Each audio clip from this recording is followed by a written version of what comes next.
North India, South India, West India, East India. It is, we are Indians. And we need to feel proud about that.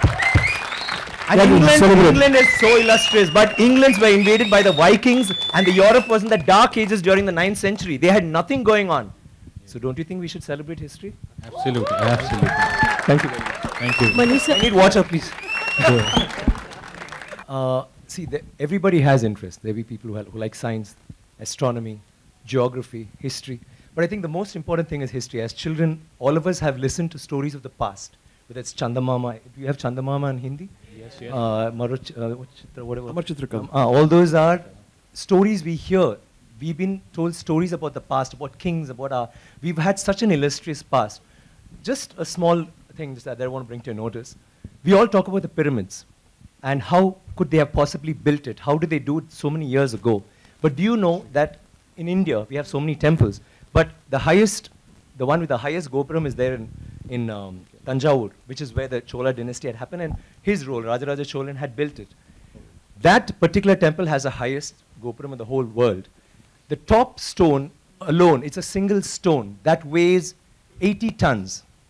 80 tons, not 1 ton or 2 tons. And how did they do it? But do we know that? We all go to the pyramids, we go see the Leaning Tower of Pisa. Someone said something very nicely. He said, we are actually appreciating a building that doesn't stand. It's falling over and wow, let's take a picture, let's take a selfie, and we're getting excited. But we have temples today that stand and they didn't use plaster. Do you know that for this particular stone, they had to use a ramp, which was 6 kilometers long, which was pulled by bulls, elephants, and people. 6 kilometers long to get it up there, without any machinery, without any cranes, without anything. And they didn't have plaster. It's withstood 6 earthquakes. You know what happens when an earthquake comes? Without plaster. What they have done is they have an outer wall, then inside that they have a corridor of 6 feet, which is an open, just a corridor, and then they have another structure inside which goes all the way to the top, which is why they can withstand earthquakes, which is why they stood so long. So these are all things that we need to know about. This particular king has built 5,000 dams in his time, and he's made a water management ministry in that time. He's had elections for the village leaders. He's asked them to name cities after women. Why should it only be men? Why can't it be named after a queen? And they've had hospitals, free hospitals, and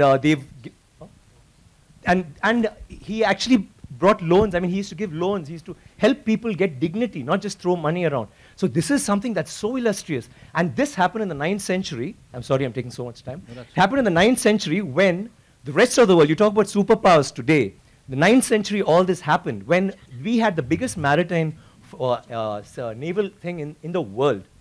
And it went all the way to Bali, all the way to Malaysia, and went till we sent emissaries to China.